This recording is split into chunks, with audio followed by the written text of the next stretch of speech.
Hey guys, please subscribe and press the bell icon to never miss a video from Explorer Dinesh.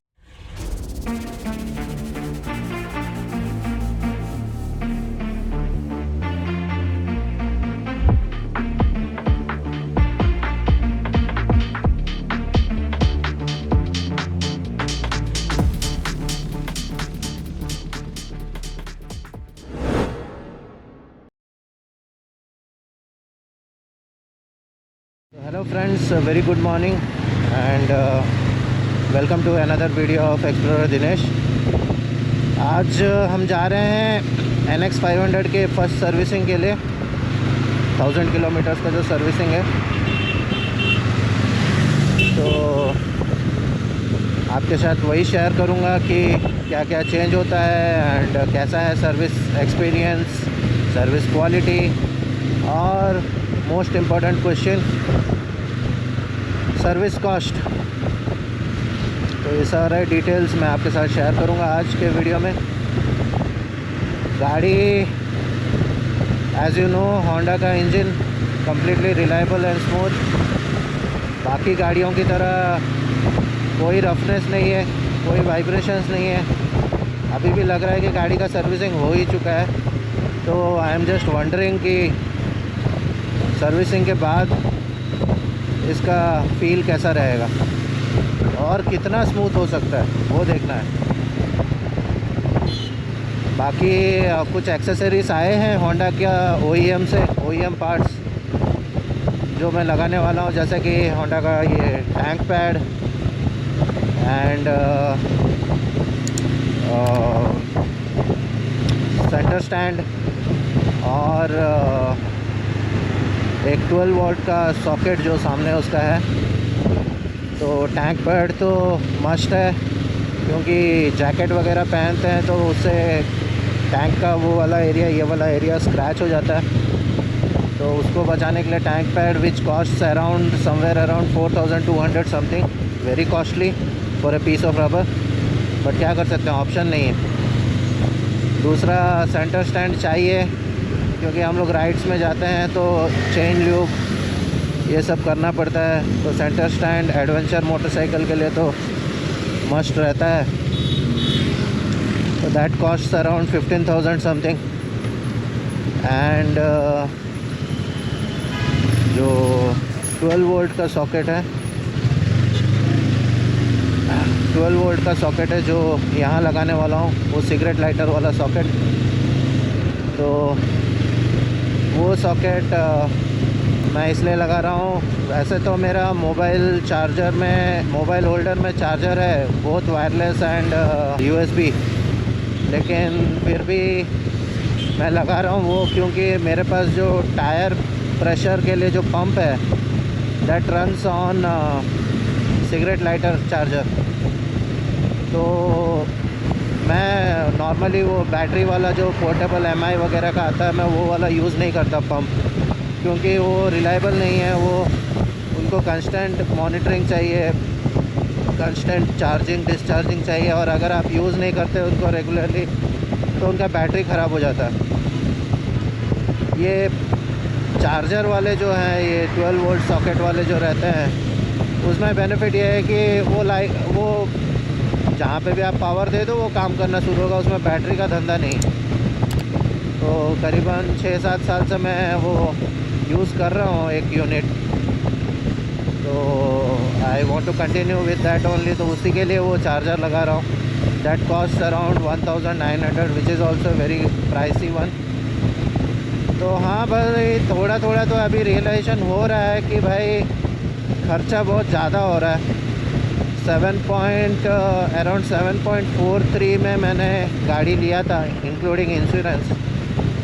अभी accessories ही, वैसे तो चुनिंदा accessories ही लगे हैं, उसी में कॉस्ट अभी 8 लाख क्रॉस कर चुका है।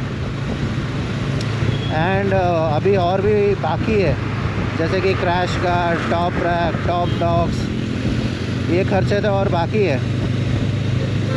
तो थोड़ा थोड़ा अभी रियलाइजेशन हो रहा है कि खर्चा बहुत ज़्यादा हो रहा है।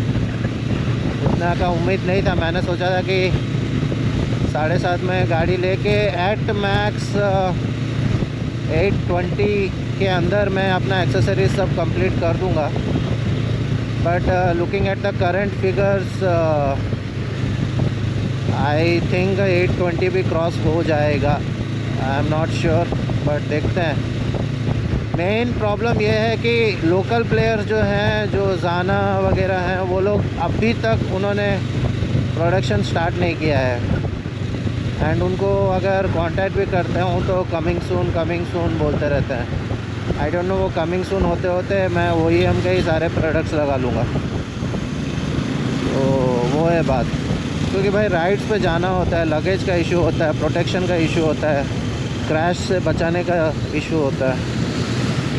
तो दोज आर द प्रायोरिटी। और अगर मैं इनका कमिंग सून के लिए वेट करके बैठूँगा तो 1 साल तक मैं घर से बाहर ही नहीं निकलूँगा। तो देखते हैं, धीरे धीरे करके ट्राइंग माई बेस्ट। अभी जो impact more than the accessories, इसका जो सबसे बड़ा खर्चा हो गया वो PPF में खर्चा हुआ है 24,000 के आसपास। 24,000 फॉर ए PPF।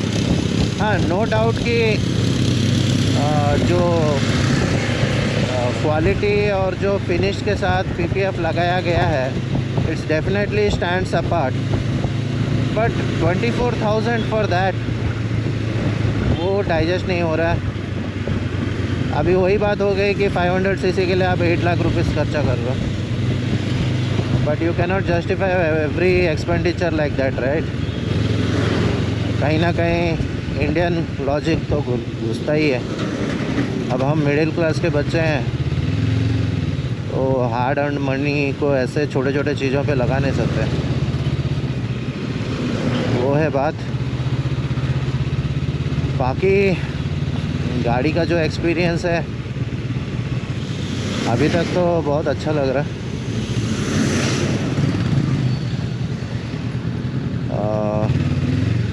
बहुत स्मूथ है, बहुत वाइब्रेशन का तो नामो निशान नहीं है। हाँ, कुछ भाई लोगों ने कमेंट लिखा था कि मैंने ये जो मोबाइल होल्डर है वो इसका GPS का जो स्टैंड ऑलरेडी दिया है वहाँ पे क्यों नहीं लगाया। तो उसका रीज़न ये है कि ये जो मोबाइल होल्डर है बोबो का, ये बहुत ही बड़ा है, ह्यूज है। और इसका जो USB कनेक्टर्स और बटन्स जो दिया है वो ऐसे ऐसे जगह पे दिया है, ऐसे एंगल्स पे दिया है। वो अगर मैं ये सामने वाला मोबाइल जो GPS होल्डर वाला जो रॉड है उस पर अगर मैं लगा दूंगा तो वो those will not be accessible. तो वो है बात। प्लस इसका जो मैकेनिज़्म है for opening and for fixing the mobile, that is also not good. तो उस वजह से इसको स्पेस चाहिए होता है ताकि आप अपना हाथ घुसा के, उंगली घुसा के टाइट लूज़ कर सकें, बटन्स को एक्सेस कर सकें। तो उसलिए इसको एक थोड़ा सा स्पेस चाहिए। अगर मैं वहाँ पे लगा दूँगा तो वो स्पेस बिल्कुल भी नहीं मिलेगा मुझे। तो उस चलते मैंने इसको यहाँ लगाया। दूसरा इम्पोर्टेंट पॉइंट है कि इसका जो स्टैंड है वो आपको यहाँ से तो लग रहा होगा छोटा है, बट अगर मैं वहाँ पे लगा दूँगा तो ये वाइज़र के ऊपर तक चला जाएगा। मतलब मोबाइल जाके यहाँ पे रहेगा, इस हाइट पे। तो वो अगर उतना हाइट पे रहेगा तो मुझे सामने का कुछ दिखेगा नहीं। एंड दूसरा वो लुक चेंज हो जाएगा। अगर छोटा वाला मोबाइल होल्डर है आपके पास तो आप यहाँ पे लगा सकते हैं, बट ये बहुत बड़ा हो जा रहा है क्योंकि इसका एक अजीब सा डिज़ाइन बनाया है। तो वो स्टैंड पे ही, हैंडल पे ही ठीक दिखता है, वहाँ हम लगा नहीं सकते। तो वो है बात। सेकंड, तो हम वो बात कर रहे थे कि गाड़ी का परफॉर्मेंस कैसा है अभी तक। परफॉर्मेंस की बात करूं तो अभी 998,000 किलोमीटर अभी ऑडो क्रॉस करने ही वाले हैं। तो अभी तक का देखिए, गाड़ी में कोई कंप्लेन नहीं है, एकदम वाइब्रेशन 0 के मुताबिक है। डिसेंट पावर है। बस वही जो डिसेंट पावर का जो एरिया है ना, वहीं पे थोड़ा सा पिंच होता है, क्योंकि कभी कभी at times you feel like थोड़ा सा भाई पावर और थोड़ा ज़्यादा होना चाहिए था। अगर 50 का रेंज में PS होता 52 54 PS होता तो भाई क्या कहने, मतलब जस्टिफाई हो जाता, वैल्यू फॉर मनी हो जाता, कस्टमर हैप्पीनेस हो जाता। 47 PS फॉर 8 lakhs वो जस्टिफाई होता नहीं है। बट हाँ, एक चीज़ इसका स्ट्रॉन्ग पॉइंट है कि आप जितना भी बड़ा लॉन्ग राइड कर लो, सुकून से आप गाड़ी चलाते हो, ना कोई बैक पेन होता है, ना कोई हाथों पे प्रेशर होता है, एकदम स्मूथ है, इंजन स्मूथ है। और 80 स्पीड में चलाओगे तो भाई मतलब गाड़ी एक्टिवा जैसा फील होता है, एकदम स्मूथ। मतलब कुछ बोल नहीं सकते, वो स्मूथनेस को एक्सप्लेन नहीं कर सकता मैं। 100-120 तक आराम से चला सकते हो, नो इश्यूज़। 1000 किलोमीटर भी आप कर सकते हो, इस पर कोई इशू नहीं है। ओनली थिंग कि at times on straight stretches जहाँ पे आपको कभी कभी तो थोड़ा जोश चाहिए होता है और आप सोचते हो कि नहीं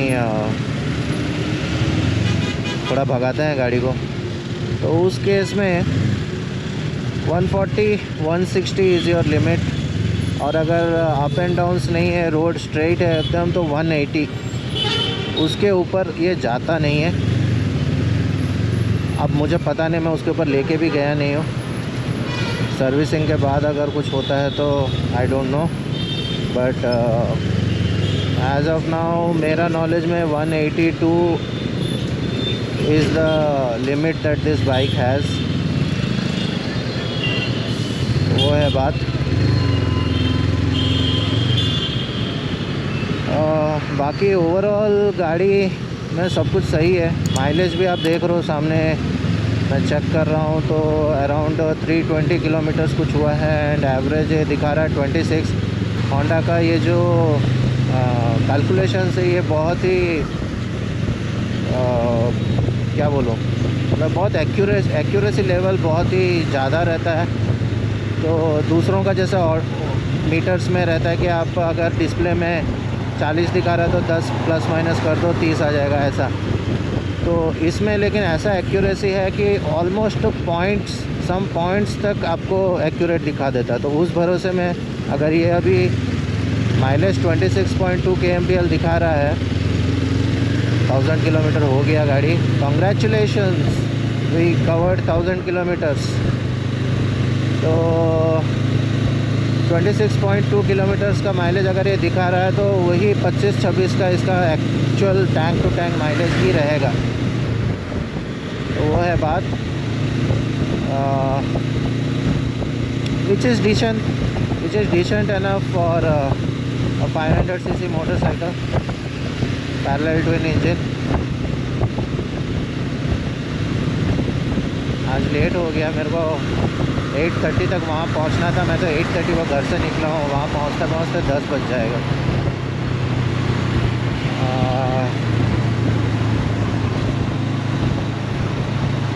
वो है बात। लेट्स सी, आपका भाई का थोड़ा सा मन भी ललचा रहा है, लेकिन बैंक बैलेंस का थोड़ा सा लोचा है। तो अभी तो नहीं, but I think in around 3-4 years we may upgrade. मैंने जो पहले सोचा था कि I will settle down with this machine, I don't think, because of the lack of power I will not be satisfied, I feel. तो वही है, जो practice what you preach. Test drive is must. Problem क्या है ना test drive के साथ, ये शोरूम वाले भी बहुत स्मार्ट हो गए हैं। ये लोग आपको टेस्ट ड्राइव देंगे, आपको उनके शोरूम के पास ही टेस्ट ड्राइव लेने के लिए बोलेंगे। तो शोरूम के पास ट्रैफिक में आप 40 से ऊपर उड़ा ही नहीं सकते। तो 40 में तो ये आपको हनीमून ही दिखाएगा, सब कुछ अच्छा ही दिखाएगा। Actual picture will come in the highways. तो वो है बात। अब जब हाईवे में लेके गए तो तब पता चलता है कि इसका पावर कितना है, इसका दम कितना है, पीक परफॉर्मेंस कितना है। तो वही है बात। और होंडा की गाड़ियों में प्रॉब्लम क्या है कि बिकॉज़ ये लोग मीडिया बाइक्स देते नहीं हैं इन्फ्लुएंसर्स को या यूट्यूबर्स को, तो इसका जो रिव्यूज़ है वो जल्द से जल्द आता नहीं है। तो देखिए इसी बाइक का करीबन ये लॉन्च होके 2 महीने के ऊपर हो चुका है एंड अभी तक एक्सेप्ट इंटरनेशनल मीडिया अपना इंडिया में से कोई भी यूट्यूबर इसका डिटेल रिव्यू एनालिसिस दिया नहीं है। तो उस वजह से क्या होता है ना, आप के बहुत सारे क्वेश्चंस अनआंसर्ड हो जाते हैं। आपको ब्लाइंडली जाके बुक करना पड़ता है, गाड़ी डिलीवर लेना पड़ता है एंड देन आपको उसी के गुड्स एंड बैड्स के साथ रहना पड़ता है। तो मेरा भी कुछ वैसा ही हाल है। सो ट्रांसल्प लेने का मन है बट 14 लाख की गाड़ी है। अगेन उसका एक्सेसरीज़ वो भी हाथी है, इससे बड़ा हाथी है। उसका एक्सेसरीज़ भी, उसका एक्सेसरीज़ में एक 150-200 सीसी का गाड़ी आ जाएगा। इनफैक्ट इसी का एक्सेसरीज़ में आ जाएगा, तो उसका तो छोड़ो, उसका तो 300 भी आ जाएगा शायद, 300 सीसी का गाड़ी भी आ जाएगा। बहुत कॉस्टली रहता है होंडा का एक्सेसरीज़। सारे इंटरनेशनल ब्रांड हेप्को बेकर, जीवी, उनका तो एक छोटा सा पार्ट भी उठा लो तो भाई 35,000 45,000। भाई हम रुपीस में कमाते हैं, डॉलर्स में नहीं। क्या कर सकते हैं। तो वो है प्लान। देखते हैं, शायद घूम फिर के मैं वर्सेस पे ही चला जाऊँ कुछ साल के बाद, या फिर Ninja 1000 SX। But again those will satisfy you, but yeah, they are not practical bikes, that's for sure. तो हर bike, no bike is perfect. हर बाइक में कुछ प्लस कुछ माइनस है, कुछ ज़्यादा प्रैक्टिकल है, कुछ कम प्रैक्टिकल है, किसी में कुछ ज़्यादा है, किसी में कुछ कम है। अब ये गाड़ी की बात कर लो, ये गाड़ी को आप आँख बंद करके कहीं भी निकाल सकते हो, कहीं भी लेके कहीं जा सकते हो, कोई टेंशन नहीं है। आपको long ride, highway, city drive, traffic, grocery shopping, गली कोचा, off roading, mild off roading, Ladakh, you pick a place, it can go there. But वहीं पे अगर निंजा 1000 है या वर्सेस 1000 है, आपको सोचना पड़ेगा भाई इसको लेके जाऊंगा कैसे, लेके जाऊंगा, कहीं गिर गया इसको उठाऊंगा कैसे, so much of weight, so much of everything. तो वो है बात। अब आदमी का वांट्स तो कभी ख़त्म नहीं होता। तो देखते हैं, अब मेरे दिमाग में जैसे आ रहा है आपके दिमाग में भी वैसे ही पॉइंट्स आ रहे होंगे। But that's what. सर्विसिंग के लिए मैं जा रहा हूँ Honda big wing service, top line, Mysore road पे, बेंगलुरु का। तो कहा जाता है कि सारे सुपर बाइक्स होंडा के वहीं पे जाते हैं एंड टॉप लाइन है तो सारे टॉप के मैकेनिक्स वहीं पे रहते हैं। और मेरे पार्ट्स भी वहीं पे डिलीवर हुए हैं, तो मैं जा रहा हूँ वहाँ पर। बहुत अच्छा फीडबैक है, तो I am going for the first time. तो देखते हैं कि कैसा रहता है मेरा service experience. That is around 60 kilometres from where I stay, Mysore road पे है and it shows me around 1 hour 20 minutes। तो एक छोटा सा ब्रेकफास्ट राइड ही हो जाता है वहाँ जाके आने में।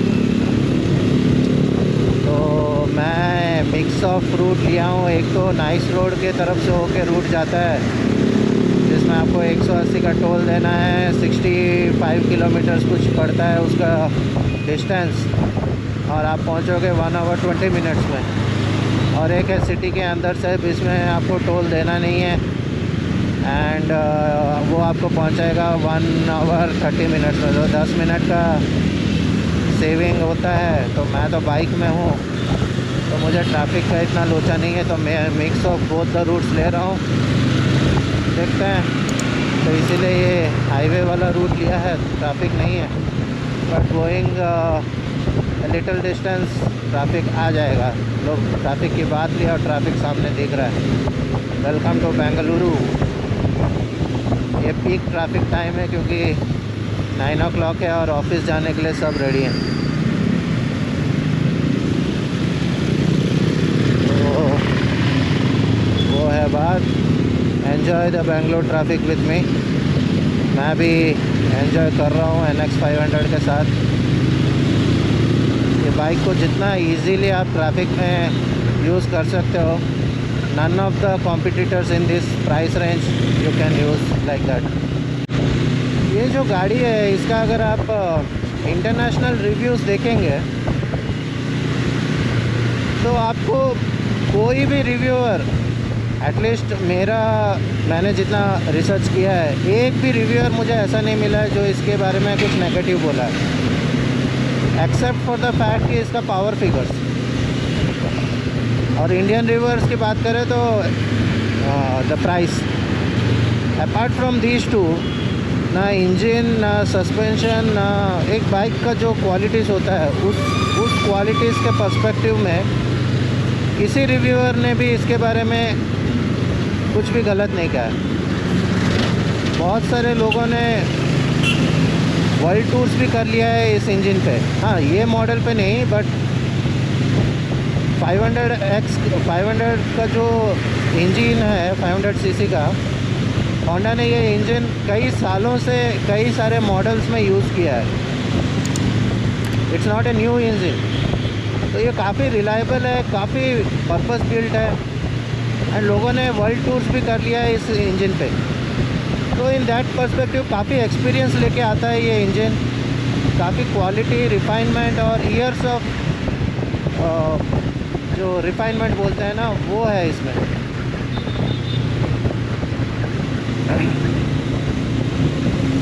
गाड़ी कुछ बुरी नहीं है, बस वही है प्राइस टू परफॉर्मेंस रेशियो में थोड़ा सा मात खा जाता है। अगर ये 5-6 लाख की गाड़ी होती तो धड़ल्ले से बिकती, और वही 8 लाख की गाड़ी, उसमें फिर 1 लाख का एक्सेसरीज, 1-1.5 लाख का, वो जस्टिफाई नहीं होता। और इंडियंस तो हम as a Indians we will look for value for money products, वो दिमाग में ही बैठा है। तो वो है बात। बेंगलोर का इस टाइप का ट्रैफिक में है, अब क्या 1000 SX चलाओगे, क्या वर्सेस 1000 चलाओगे। यहाँ तो बेटा 4 km/h भी अगर मिल जाए तो बहुत बड़ी बात है। देखो, लुक एट दैट साइड।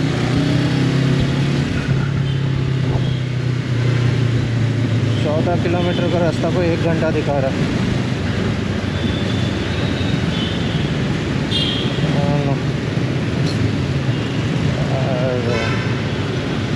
10:30 हो जाएगा पहुँचते 13 किलोमीटर्स। ये ट्रैफिक में आप क्या चलाओगे गाड़ी को, वही है। डू इट ऑल चाहिए तो यही है। और अगर इनलाइन 4 ये वो चलाओगे, कहाँ चलाओगे तुम इसको, जगह ही नहीं है।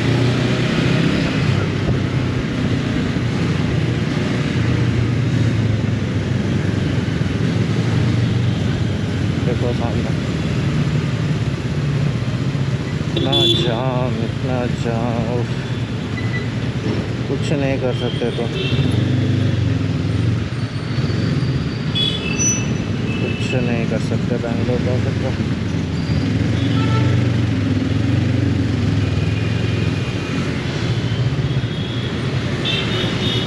ओके, सो ऑलमोस्ट पहुंचने ही वाले हैं। अनदर 500 मीटर्स में 2 मिनट का रास्ता है। पेट्रोल ख़त्म हो गया था, पेट्रोल भी भरवा लिए, फुल टैंक। अराउंड 26-27 का माइलेज मिल रहा है। फॉर योर इंफॉर्मेशन भाई, बेंगलोर में सिटी में ट्रैफिक इतना पैथेटिक हो चुका है ना, मतलब गाड़ी चलाने का मज़ा ही एकदम गायब है।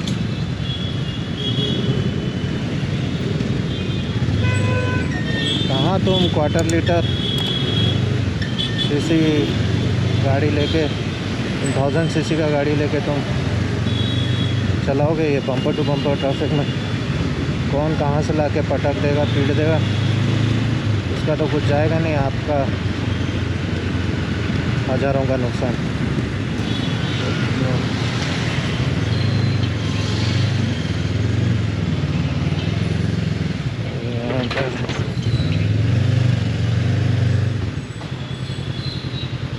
Stop line,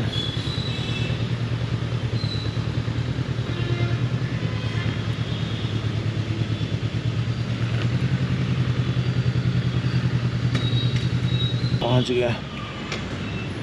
top line service, हाँ ट्रांसआल भी है।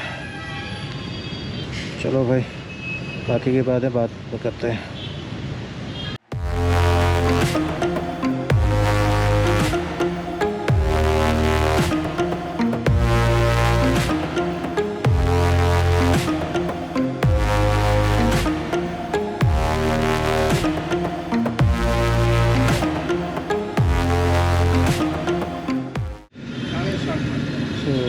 भाई लोग अभी निकलने का टाइम आ गया।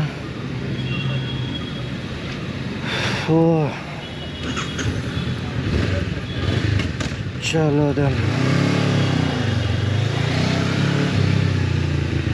सो फाइनली सर्विस इज़ ओवर और हम निकले शाम के 6 बज चुके हैं। अब हम घर के लिए प्रस्थान कर रहे हैं। हाँ तो मुद्दे पे आते हैं। सर्विसिंग हुआ और काफ़ी शॉकिंग सर्विसिंग का कॉस्ट आया था। गेस कीजिए कितना आया होगा? 27,000। जी हाँ, फर्स्ट सर्विसिंग का कॉस्ट 27,000। डर गए होंगे? नहीं, एक्चुअली मैंने कुछ एक्सेसरीज लगाया था, उसका कॉस्ट है एक्स्ट्रा। तो servicing cost as usual as expected by Honda around 5,000 का कुछ आया है। तो that's what is good about Honda. Fittings का भी सिर्फ 450 रुपये ही पड़ा है मेरे को फिटिंग्स का कॉस्ट। मैंने टैंक पैड लगाया, सेंटर स्टैंड लगाया, 12 वोल्ट का सॉकेट लगाया। सर्विस एक्सपीरियंस तो बहुत अच्छा था, स्टाफ भी बहुत फ्रेंडली था, टेक्नीशियंस भी बहुत फ्रेंडली थे, अच्छे से हो गया। अभी मुझे घर पहुंचने में लग जाएंगे 2 घंटे और हम लेंगे नाइस रोड का रूट, क्योंकि सुबह सिटी के अंदर से आए थे, हालत पंचर हो गया था। हाईवे से ही जाएंगे।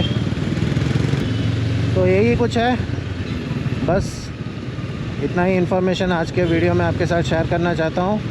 मिलते हैं नेक्स्ट वीडियो में कुछ नए इन्फॉर्मेशंस के साथ। So till then, like, share and subscribe, keep supporting guys. अभी हम नाइस रोड में एंटर कर रहे हैं। See you in the next video. Bye bye.